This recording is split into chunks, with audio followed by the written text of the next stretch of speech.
Thank you everyone for joining today's webinar about AI tools to support engagement. My name is Chris Heintz. I'm the Director of Customer Experience here at Britannica.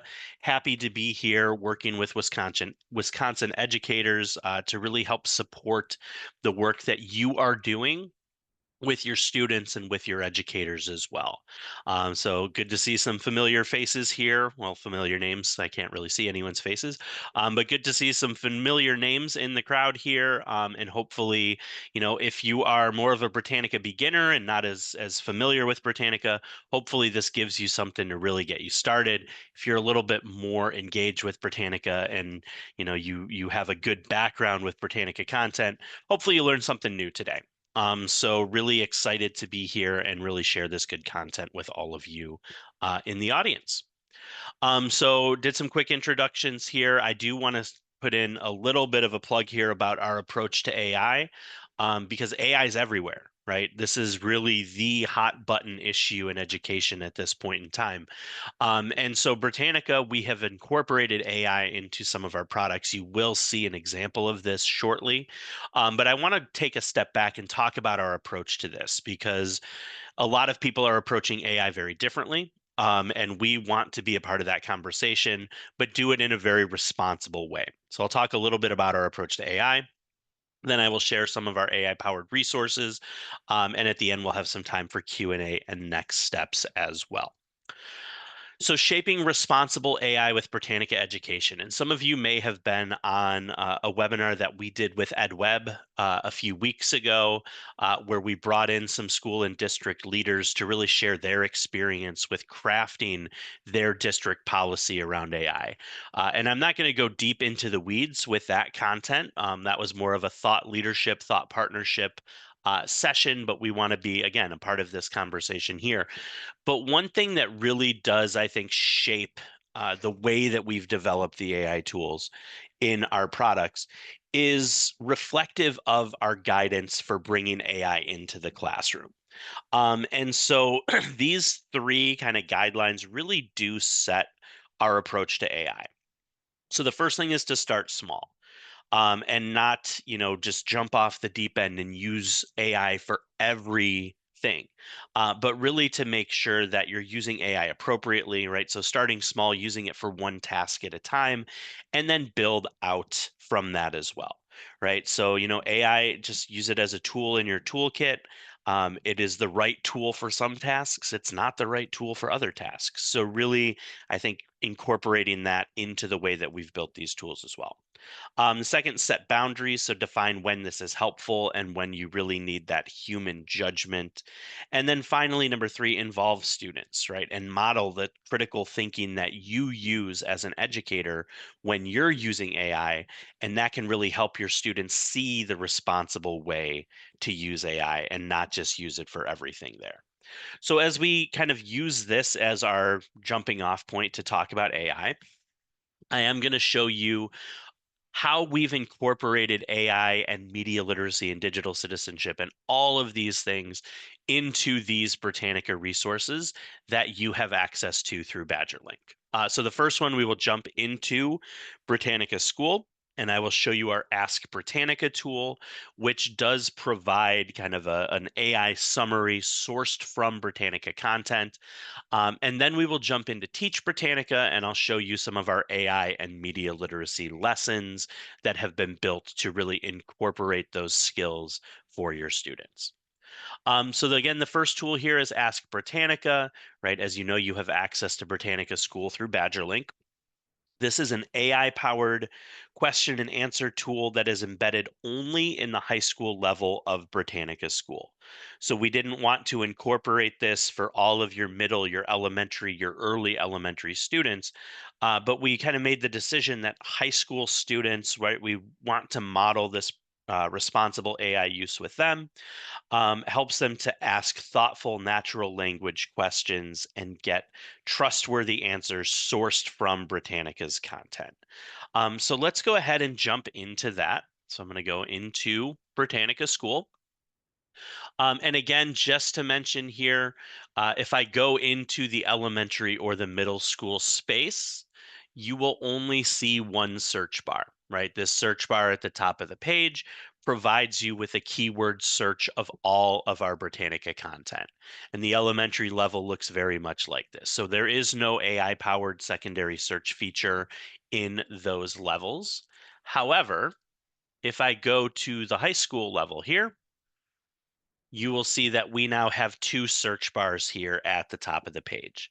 So the first one, this allows us to do our keyword search, right? It allows you to go ahead. That's a pretty intense background there. But it allows you to go ahead and type in your keyword search, get your recommended articles, see any of the content that is returned for that particular keyword. When we look at this second one here, so this is Ask Britannica. And again, your questions are answers powered by AI. So when I click on this here, let me go ahead and clear this out. There's a couple things that I want to level set before I ask this a question. So the first thing is that all of the responses in Ask Britannica are character limited. So it's not going to provide a term paper, right? It's not going to do work for students. Instead, it's going to provide a short summary that responds to your natural language question, and it gives you that content summarized from Britannica sources. That is the second key point. This is pulling just from Britannica school content.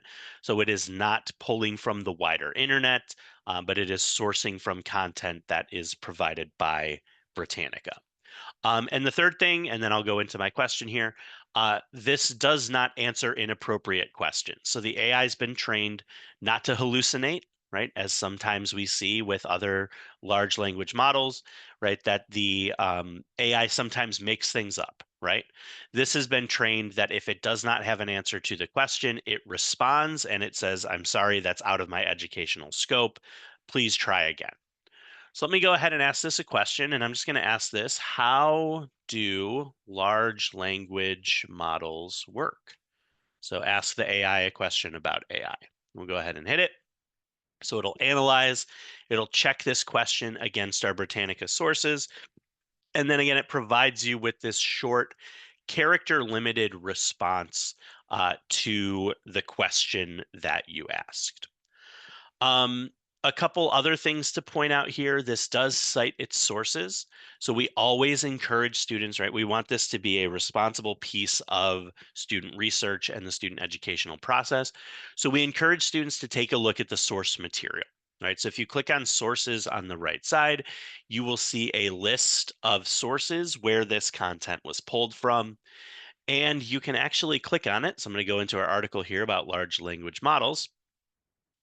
It will take you not just to that article, but it will take you to the specific section of the article where it pulled that content from as well.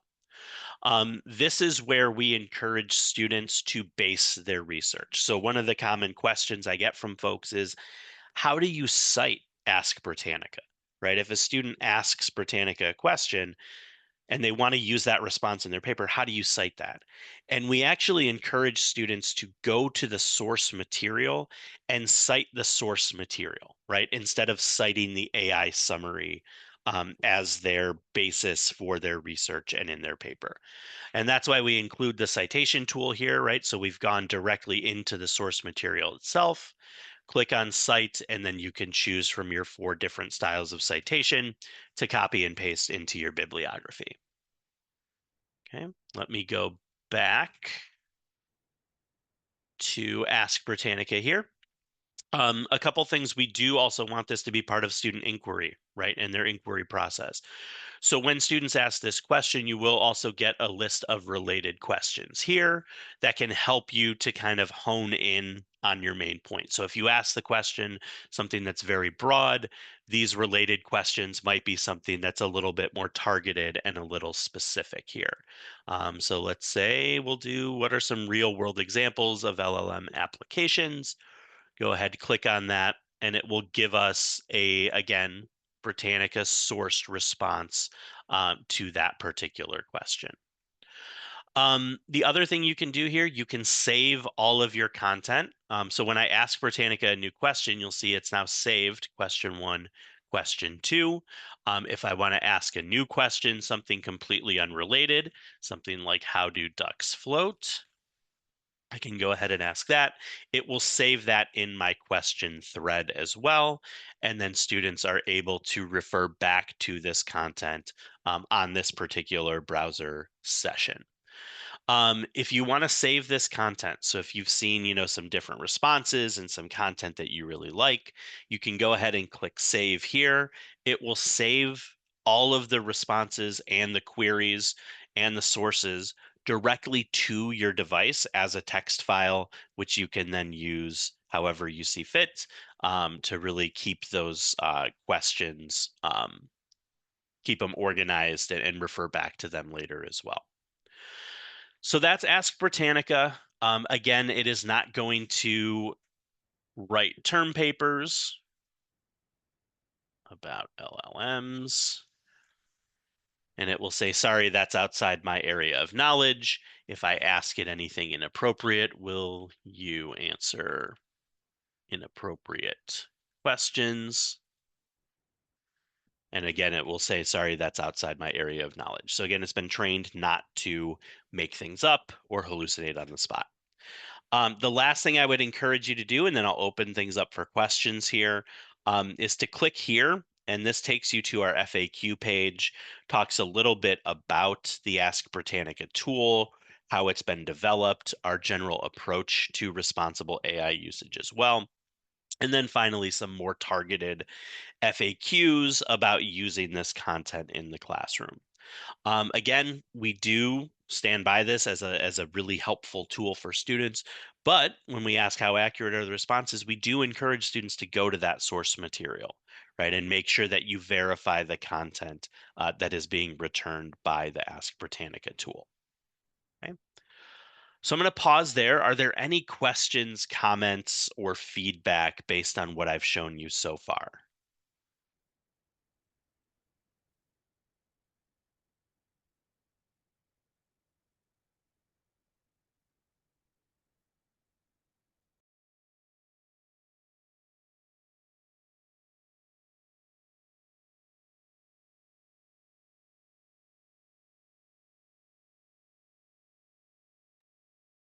All right. Well, hearing none, reading none. Thank you for the thumbs up, Jake. Appreciate it.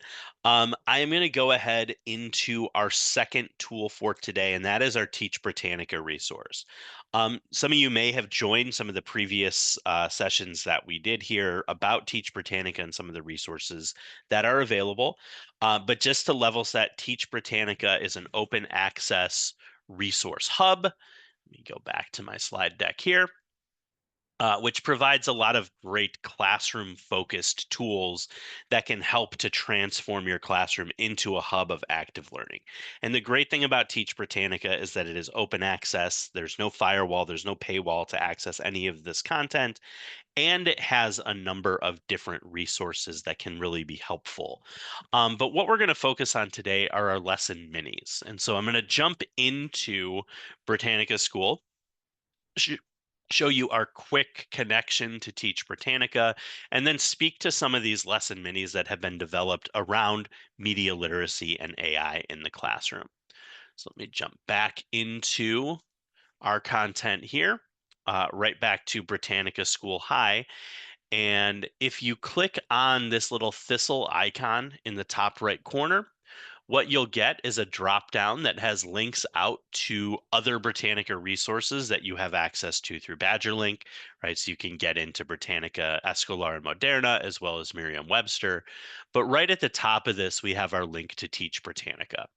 The cool thing about this link here is that right now I am at the Britannica School High level. When I click on this link to Teach Britannica, it is only going to show me the resources that are aligned to Britannica School High, right? So it's not going to show me a large menu with a lot of different products and options, but it's all content that is appropriate for the level of students that I'm working with in Britannica School. And so you can see this is where we'll focus on our lesson minis. These are fully built evidence-based lessons. They are designed to be grab and go, implemented directly in the classroom. And we have some really great high school focused lessons here. So we do have some, if I scroll a little bit further down, we have some of our research fundamentals here, right? Really helping students to build those research skills ask those questions, evaluate their sources, but really giving them kind of that basic information about how to build their research. Then we have some here that are preparing for the future, right? So if you see these ones here, know yourself, know your path, professional skills in action. These are really designed to get students to think about what comes next, right? What are my next steps after high school? How can I help to kind of plan for college and career success as well? But the newest ones here are these Teach for Tomorrow lessons. So we have a couple here. We talk about creating media with purpose, one that's more basic media literacy. This one here, reality check media literacy for a changing world. And then the newest one here, media literacy in the age of AI. And so when I go into this lesson mini here, you'll see a quick overview of the lesson, some suggestions for where you can implement this in your classroom or your media center, all of your vocabulary and definitions that you will see throughout this lesson, and then some authentic learning extensions as well, right? So, how can we extend the learning beyond the activities that we're doing in the classroom? And then finally, we get down here to our activities. And so, for each lesson mini, there's somewhere between 2 and 5 activities that are built in. You can see each one kind of has a pacing guide here. So we have some that are a little bit shorter that are 20 minutes, 20 to 30, 30 to 40, or 40 plus. But for each one of these activities, when I click on materials and resources, you'll see here all the materials you're going to need in the classroom. And then down here, any resources directly from Britannica. So this can include graphic organizers like this one here, or let me find one that has links back. This activity one here has links back directly to Britannica School content as well. So when I click this link here, it will take me to the article in Britannica School. And then any handouts that you might need, whether it's discussion questions, graphic organizers, worksheets, those are all downloadable PDFs that you can print off as well. Then we have our implementation steps. So these are kind of semi-scripted, right? How you can introduce each of the concepts here in the lesson. Then we have some suggestions for differentiation and variation because we know education is never one size fits all. So how can I differentiate this content for different learners or for different groups of students? And then finally, some suggestions for collaborative teaching as well. So there's a lot of really great stuff in here. Again, these are built to be grab and go, right? Turnkey implemented in the classroom. Each of these lesson minis, if you hit the print icon in the top right here, you can either print the content directly or save it as a PDF. A lot of folks have suggested kind of using these as subplans, right? Having some of these printed off in case of emergency and ready to go whenever you aren't going to be in the classroom, right? And have something that really does connect back to your Britannica content. So that is the content I was hoping to cover today. I am going to, let me just jump back into our slides here. Stick around. So for those of you that are on the live call here, I will stick around. If you have any questions, more than happy to help support you. For those of you watching the recording, thank you for joining, and I hope that you have a great rest of your day.